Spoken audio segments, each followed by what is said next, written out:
আসসালামু আলাইকুম রহমতুল্লাহ বারাকাতু। হাদিস প্রভাষক 18তম নিবন্ধন পরীক্ষার প্রশ্ন সমাধান, লিখিত প্রশ্ন সমাধান ক্লাসে সবাইকে অভিনন্দন জানাচ্ছি।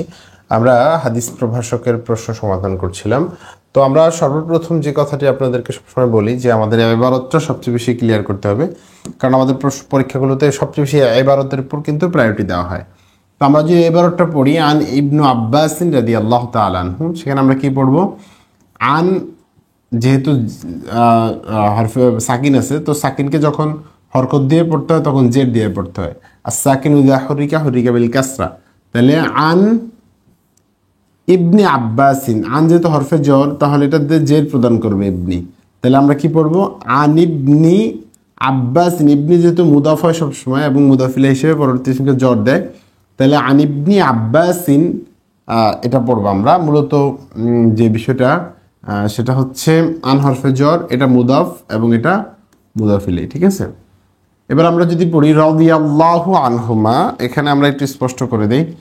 রাদিয়াল্লাহু আনহুমার মধ্যে দুইটা জমির অর্থাৎ তাসনিয়ার জমির আনার কারণ হচ্ছে এখানে আব্বাস রাদিয়াল্লাহু তাআলা আনহু আল্লাহ রাসূলের সাহাবী ছিলেন এবং ইবনু আব্বাস তথা আব্দুল্লাহ রাদিয়াল্লাহু তাআলা আনহু রাসূল সাল্লাল্লাহু আলাইহি ওয়াসাল্লামের সাহাবী ছিলেন। তো সেক্ষেত্রে দুইজন পিতা এবং ছেলে যদি সাহাবী হন, সেক্ষেত্রে কিন্তু রাদিয়াল্লাহু আনহুমা বলতে হয়, অর্থাৎ দুইজনের উপরেই দোয়া করতে হয়।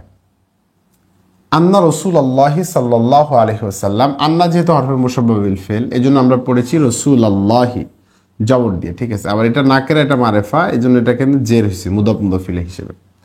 সাল্লাল্লাহু আলাইহি ওয়াসাল্লামা, সাল্লার ফাইল হচ্ছে লফজে আল্লাহ এবং এটা হচ্ছে মুতাল্লিক, এবং সাল্লামা হচ্ছে আরেকটা ফেল মাতুফ আলাই, এই মাতুফ জুমলায় মুতারেদা, এটা আলাদা জুমলা। কমা, তাহলে কি বুঝলাম আমরা? এবারটাকে শেষ করি নাকি? কমা তো হচ্ছে ফেল, এটার ভিতরে কমা তো ফেল এবং আল্লাহ রাসূলের হচ্ছে ফাইল। ফাকালা, কলা ফেল, কলার ফাইল হচ্ছে রাসূল সাল্লাল্লাহু আলাইহি ওয়াসাল্লাম। রাসূল কি বলছেন? ইন্নাল্লাহ, তাহলে ইন্না হরফ মুশাব্বাহ বিল ফেল, ইসমকে নসব দিয়েছে, ঠিক আছে, জবর দিয়েছে। তাআলা, এটা তাআলা হচ্ছে ফেলে মাজির সিগা, তাআলা ইয়া তাআলা আর কি, তাআলা এটা ফেলে মাজির সিগা, এটা লফজাল্লাহ থেকে জুমলা হয়ে হাল হয়, ঠিক আছে। যাই হোক, সেটা ভিন্ন আলোচনা। আমরা তাআলা পড়বো, এটা ফেল হিসেবে। কাতাবা, এটা হচ্ছে ফেল, আর যেহেতু এটা দুই সিগার এক সিগা সরি, এটা দুই সিগার এক সিগা এবং কাতাবার পূর্বে জমি আছে, কি বলে আপনার মার্জে আছে, লফজাল্লাহ আছে, তাহলে এটা কাতাবা মানে হচ্ছে ফরজ করেছেন, কাতাবা আলা মানে হচ্ছে ফরজ করেছেন, আলাইকুম তোমাদের উপর, তাহলে ফরজ করেছেন তোমাদের উপর। আমরা অর্থের দিকে যাচ্ছি না, আগে এবার অর্থ শেষ করি। কাতাবা ফেল, আর আল্লাহ তাআলা, আল্লাহ লফজাল্লাহ হচ্ছে ফাইল, কাতাবাল্লাহ। এরপরে আল হাজ্জা, হাজ হচ্ছে মাফুল, এই জন্য আমরা হাজ্জা পড়বো, ঠিক আছে। কাতাবাল্লাহু আলাইকুমুল হাজ্জা, তাহলে কাতাবাল্লাহু কেন পড়লাম? কারণ কাতাবার ভিতরে জমির হুয়া লফজাল্লাহ দিয়ে গেছে, ওকে। তো আল্লাহ এরপরে বলছেন ফাকাল আল আকরাউ, কল আল ফাইল হচ্ছে গিয়ে কে? আকরা, আকরা উবনু, যেহেতু এটা ফাইল এটাও ফাইল, কারণ এই ইবনু শব্দটা পূর্বের নামের ফলো করে, ঠিক আছে। তো এটা যে এরাব, এটাও এরাব পায়, তাহলে ইবনু। হাবিসিন, যেহেতু এটা মুদাফ, এটা হাবিসিন পড়বো, ঠিক আছে। তা এরপরে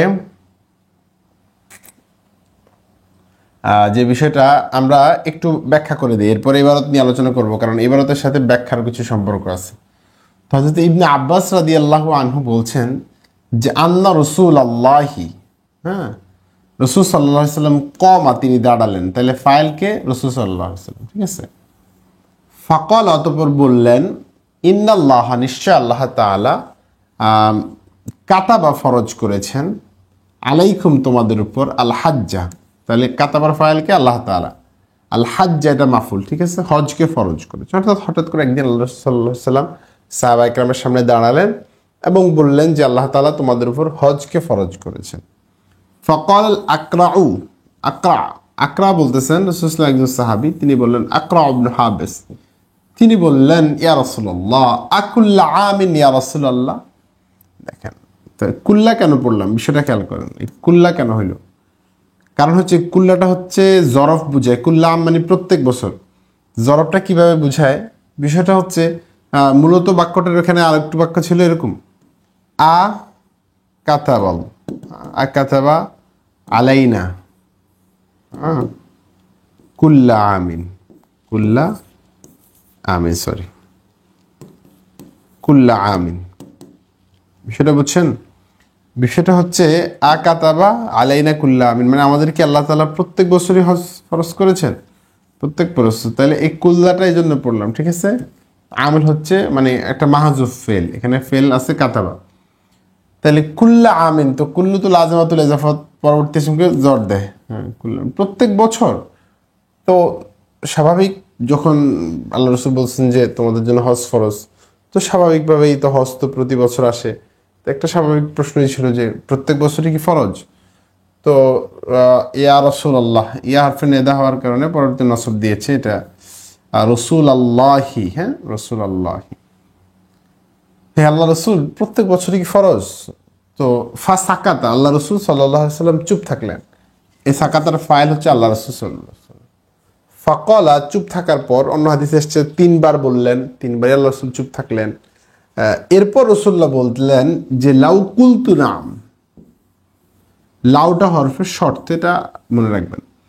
কুলতু নাম, যদি আমি কি করতাম, নাম বলতাম, হ্যাঁ বলতাম, তাহলে কি হইতো? লা ওয়াজাবাত, ওয়াজাবাত হচ্ছে গিয়ে কি, মানে আবশ্যক হওয়া, তাহলে আবশ্যক হয়ে যেত, ফরজ হয়ে যেত। সুম্মা, অতঃপর, মানে যখন প্রত্যেক বছরই ফরজ হতো, তখন এখানে হাদিসের অন্য আসছে বলতো ইদান, তখন। হ্যাঁ, সুম্মা ইদান, তখন তোমরা কি করতা? লা তাসমাউনা, শুনতা না। লা তাসমাউনের অর্থ হচ্ছে লা তাস্তাতিউ আন তাসমাউ, লা তাস্তাতিউ আন তাসমাউ, মানে তোমরা শুনতে সক্ষম হইতা না, মানে তোমরা এই কাজটা করতে সক্ষম হইতে না, এর উদ্দেশ্য। ওয়ালা তুতিউনা আই ওয়ালা তাস্তাতিউ আন তুতিউ, তোমরা এই প্রত্যেক বছর হজ ফরজ, হজকে পালন করা তোমাদের জন্য কঠিন হয়ে যেত, তোমরা কি করতে পারতা না, পালন করতে পারতা না। ওয়ালাকিন্নাহু, কিন্তু এই হজটা হচ্ছে হজ্জাতুন ওয়াহিদা, একবারই, অর্থাৎ এই হজটা একবারই ফরজ তোমাদের জন্য। ওকে, তো আমরা বাক্য এবং ইবারতের একটা বেসিক কথাবার্তা শেষ করলাম। দ্বিতীয় হচ্ছে প্রশ্ন। প্রশ্ন হচ্ছে মা মানাল হাজ্জি ওয়াকাম কিসমান লাহু বাইয়িন ইখতিসারান। মা মানাল হজ, হজ কাকে বলে? মানাল হজ, হজের অর্থ কি? তো অর্থের ক্ষেত্রে দুটো বিষয় দরকার হয়। আমরা স্বাভাবিক যদি লুগাতান দেখি, লুগাতান হজের অর্থ হচ্ছে আল কসদু, হ্যাঁ, ইচ্ছা পোষণ করা। আর যদি আমরা মানবী অর্থ দেখি, তাহলে এটাকে আমরা বলতে পারি এইভাবে, এটা হচ্ছে জিয়ারাতু আমকিনাতিন, যেহেতু এক জায়গা না, অনেক জায়গা, আমকিনাতিন মাকসুসাতিন, মাকসুসাতিন কি বলা যায় আপনার, মাকসুসাতিন, জিয়ারাতু আমকিনাতিন মাকসুসাতিন ফি ওয়াক্তিন মাকসুসিন, ওয়াক্তিন মাকসুসিন, লিখে দিই আমি, মাকসুসিন আলা ওয়াজহিন মাকসুসিন। বিষয়টা হচ্ছে আমরা হজ কাকে বলবো? বলছে আমকিনাতিন মাকসুসিন, নির্দিষ্ট কিছু জায়গা জিয়ারত করা, প্রদর্শন করা, মানে দেখতে যাওয়া, পরিদর্শন করা, ফি ওয়াক্তিন মাকসুসিন, নির্দিষ্ট সময়। হজের তো সময় সারা বছর না, হজের মাসের নির্দিষ্ট কয়েকটি দিন। আলা ওয়াজহিন মাকসুসিন, নির্দিষ্ট উদ্দেশ্যে, অর্থাৎ হচ্ছে লেওয়াজহিল্লা আর কি। তো এটাকে যদি আমরা, এটা তো একদম মানে একদম বেশি আম হয়ে গেছে, এটাকে আমরা বলতে পারি যে সেটা হচ্ছে, সহজ কথা যদি আমরা বলি, এটা হচ্ছে জিয়ারাতু বাইতিল্লাহ, বাইতিল্লাহ, জিয়ারাতু হুয়া জিয়ারাতু বাইতিল্লাহে লি আদাই, এভাবে বলেন, লি আদায়ে রুকনিন, আদায়ে রুকনিন আজিমুন মিনাদ্দিন, মিনাদ্দিন বা মিনাশ-শরঈ, মিনাদ্দিন কি লিওয়াজহিল্লাহ, লিওয়াজহিল্লাহ তাআলা, ঠিক আছে। এভাবে আপনি বলতে পারেন যে বাইতুল্লাহ জিয়ারত করা আল্লাহ কেন, লি আদায় রুকনিন আযীমান, আদায় রুকনিন আযীমান হচ্ছে মানে গুরুত্বপূর্ণ একটি রোকন দিনের, কেন? লিওয়াজহিল্লাহ, আল্লাহ তাআলার সন্তুষ্টির জন্য। ওকে, তো আমরা হজের সংজ্ঞাটা বুঝতে পারলাম। দ্বিতীয়ত কথা হচ্ছে হজ কয় প্রকার। হজের প্রকার ভেদটাও বেশি জরুরি, কারণ হজের মাসালা জানতে গেলে হজ হচ্ছে সাধারণত 3 প্রকার আমরা আলোচনা করি। সেটা হচ্ছে কিরান, তামাত্তু আর হচ্ছে ইফরাদ। এটা ভালোভাবে মনে রাখতে হবে আপনাদের, কিরান, তামাত্তু, ইফরাদ। কিরান, তামাত্তু, ইফরাদ। কিরান মানে হচ্ছে আমরা ইফরাদ মানে এটার সাথে সম্পর্ক হচ্ছে হজ এবং উমরার, এটা কি বলে, হজ এবং উমরা দুইটা বিষয়ের সাথে সম্পৃক্ত। এটা বিষয়টা হচ্ছে যদি কেউ মনে করেন হজ এবং উমরার জন্য একসাথে এহরাম বাঁধে, একসাথেই হজ করে সাথে সাথে উমরা করে নেয়, এক এহরামেই প্রবেশ করে হজ এবং উমরার নিয়তে, এটাকে বলা হয় কিরান। আর দ্বিতীয় বিষয় হচ্ছে কেউ মূলত আপনার হজ করার জন্য, উমরা করার জন্য প্রথমত এহরাম বাঁধে, এহরাম বেঁধে উমরা পরে শেষ করে এরপরে আবার হজের জন্য আলাদা এহরাম বেঁধে আলাদাভাবে হজ করে, এটা হচ্ছে তামাত্তু। আর কেউ শুধু হজ করে উমরা করে না, ইফরাদ। শুধু হজ করে উমরা করে না, তাহলে কি ইফরাদ। আশা করি বুঝতে পারছেন, এটা আমাদের বেসিক কথাবার্তা এটাই। এবার আমরা যদি বলি উক্ত ফারায়েদ আল হজ, হজের ফরজ কয়টি? হজের ফরজ হচ্ছে আমাদের কাছে, আহনাফদের কাছে, বা মানে একদম মৌলিক যে ফরজগুলো আছে 3টি। 1 নম্বর হচ্ছে ইহরাম বাঁধা, ইহরাম। 2 নম্বর হচ্ছে আপনার আরাফার ময়দানে অবস্থান করা, উকুফুল আরাফা, উকুফু আরাফা। 3 নম্বর হচ্ছে আপনার ইহরাম বাঁধা, আরাফার ময়দানে অবস্থান করা এবং তাওয়াফ করা, তাওয়াফুজ জিয়ারা, ঠিক আছে, তাওয়াফ করা। এই 3টা হচ্ছে হজের ফরজ। ওকে, সেটা হচ্ছে ইহরাম বাঁধা, আরাফার ময়দানে অবস্থান করা, তাওয়াফ করা, বাইতুল্লাহ কাবা তাওয়াফ করা। আর হজের ওয়াজিবগুলো হচ্ছে আপনার, এগুলো ইম্পর্টেন্ট একটা ব্যাপার, এবং হজের ওয়াজিবগুলো স্বাভাবিক যে কোনো সময় যে কেউ আপনাকে প্রশ্ন করে বসে অনেক সময়। তো আমাদের কাছে হজের ওয়াজিব যে বিষয়গুলো রয়েছে, একটা হচ্ছে মুজদালিফা অবস্থান করা, ওকুফুল মুজদালিফা, ওকুফুল মুজদালিফা। ওকে, এটা একটা হচ্ছে। এরপর হচ্ছে সাফা মারওয়া সাই করা, এটাও খুব ইম্পর্টেন্ট একটা ব্যাপার, সাইউ বাইনা সাফা ওয়াল মারওয়া, ঠিক আছে, সাফা মারওয়া সাই করা। এরপরে হচ্ছে রমিউল জিমার, রমিউল জিমার মানে হচ্ছে কঙ্কর নিক্ষেপ করা। এরপরে আছে আপনার হলকুর রস, হলকুর রস মানে হচ্ছে আপনার মাথা মুন্ডানো। এবার আমরা যদি আরো কথা বলি, 4টা তো আমরা কথা বললাম। উদহিয়া, উদহিয়াটা আবশ্যক, কোরবানি করা, উদহিয়া আবশ্যক। তবে সেটার ক্ষেত্রে ব্যাপার হচ্ছে এটা সবার জন্য আবশ্যক না, এটা ওয়াজিব হচ্ছে যারা তামাত্তু করবে, তামাত্তু করবে অথবা কেরান করবে, হজ্জে কেরান এবং তামাত্তু, অথবা হজ এবং উমরা দুইটাই করবে, তাদের জন্য আবশ্যক। এবং ইফরাদ করবে যারা, শুধুমাত্র হজ করবে যারা, তাদের জন্য শুধুমাত্র হজ আবশ্যক, মানে কি বলে, কোরবানি করাটা ওয়াজিব নয়, ঠিক আছে। এরপরে মক্কার বাহির থেকে যারা আসবে তাদের জন্য একটা এক্সট্রা আছে, এটাকে বলা হয় আপনার তাওয়াফুল বিদা। বিদায়ের সময় একটা তাওয়াফ আছে, শেষে যাওয়ার সময় একবার তাওয়াফ করতে হয়, এটাকে বলা হয় তাওয়াফে বিদা। এটা হচ্ছে মক্কার বাহির থেকে যারা আসবে, বাংলাদেশ থেকে, ভারত থেকে যারা যাবে, বাহির থেকে যারা যাবে, তারা আসার সময় মানে ওই এলাকা ত্যাগ করার সময় কি করবে, মক্কার বাহিরে যারা, মক্কার মূল এরিয়া ত্যাগ করার সময় একবার তাওয়াফ করবে, সেটা হচ্ছে তাওয়াফুল বিদা। শেষ। এই হচ্ছে ফরজ। ওয়াজিব হচ্ছে তাহলে 6টা, আর ফরজ হচ্ছে 3টা, ঠিক আছে। ওকে, তো আমরা আশা করি আমাদের এই হাদিসটার উপর আমাদের একটা মৌলিক ধারণা আমাদের হয়েছে। এরপরে যে হাদিসটি এসছে আমরা সেই হাদিস থেকে একটু কথা বলি। এখানে এই হাদিসটিতে এসছে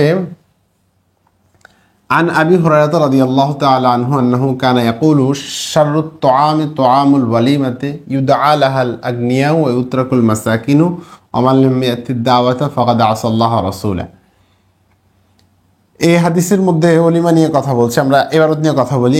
আন যেহেতু হরফে জ্বর, এই জন্য আবির ভিতরে জের প্রদান করছে ইয়া দ্বারা, আসমা সিতা মুকাব্বার হওয়ার কারণে। আর আবে যেহেতু মুদাফের ভিতরে জ্বর প্রদান করেছে, কিন্তু গায়রে মুনসারিফ হওয়ার কারণে জবর দিয়েছে, জ্বরটা জবর দ্বারা হয়েছে। রদিয়াল্লাহু, এই রদিয়া ফেল লফজ আল্লাহকে রফা দিয়েছে। আন্নাহু হয়েছে, আন্নাহু তো হরফ আন্না, আর হু তো হচ্ছে ইসমিন না। কানা ইয়াকুলু, তাহলে ইয়াকুলু তো ফেল আর কানা তো মাবনি, চেঞ্জের দরকার নেই। তাহলে কি হইল?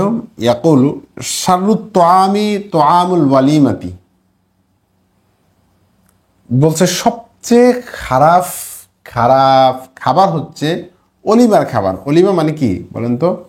অলিমা হচ্ছে যেটা ওই ছেলের পক্ষ থেকে বিবাহের পরে যে আয়োজন, মানে আত্মীয় স্বজন পাড়া প্রতিবেশীদেরকে খাওয়ানোর জন্য, এটা অলিমা। অলিমার খাবারটা হচ্ছে সবচেয়ে খারাপ। কোন অলিমা? সে অলিমার ব্যাখ্যা ইউদা লাহাল আগনিয়াউ, যে অলিমার ভিতরে ধনীদেরকে দাওয়াত দেওয়া হয়েছে, ওয়ায়ুতরাকুল মাসাকিন, এবং গরিবদেরকে কি করা হয়েছে? ত্যাগ করা হয়েছে, দাওয়াত দেওয়া হয়নি। তাহলে ইউদা এটা মাজহুলের সিগা, বুঝছেন? দা ইয়াদউ, ইউদা মানে যাকে, যেখানে কি করা হয়েছে? আহ্বান করা হয়েছে। কাকে? লাহাল আগনিয়াউ, লাহা তো বুঝছেন ওই অনুষ্ঠানে আর কি, অলিমা অনুষ্ঠানে। আল আগনিয়াউ এটা হচ্ছে ফাইল। কার ফাইল বলুন তো? সরি, নায়েবে ফাইল। ইউদা নায়েবে ফাইল, আহ্বান করা হয়েছে ধনীদেরকে। ওয়ুতরাকু, এবং এটা ফেলে মাজহুল। মাসাকিন হচ্ছে তার নায়েবে ফাইল, মাফুলের জায়গায় বসছে আর কি। ওয়ুতরাকু, বাদ দেওয়া হয়েছে আল মাসাকিন, গরিবদেরকে, মিসকিনদেরকে। ওকে, এটা হচ্ছে মূল কথা। এরপরও একটা কথা আল্লাহ বলছেন, এটা গুরুত্ব বোঝানোর জন্য, অলিমার গুরুত্ব বোঝানোর জন্য। মাল্লাম ইয়াতি দাওয়াতা ফাকাদ আসাল্লাহ ওয়া রাসূলাহ। ব্যাপারটা হচ্ছে অলিমার প্রোগ্রামটা তো স্বাভাবিকভাবেই যাদেরকে দাওয়াত দেওয়া হয় এবং দাওয়াত কবুল করার পরে যদি কেউ না আসে, তো সেই জিনিসটা তার জন্য মানে অপরাধ, এটা বোঝানোর জন্যই বলা হয়েছে মাল্লাম ইয়াতি দাওয়াতা, যে কি করলো? দাওয়াত কবুল করলো না, গ্রহণ করলো না। ফাকাদ আসাল্লাহ ওয়া রাসূলাহু, অর্থাৎ সে আসলো না আর কি। ব্যাপারটা হচ্ছে এটা, দাওয়াতে যে আসলো না, সে আসাল্লাহ, আল্লাহ রসুলকে, আল্লাহ এবং আল্লাহ রসুলকে অস্বীকার করলো।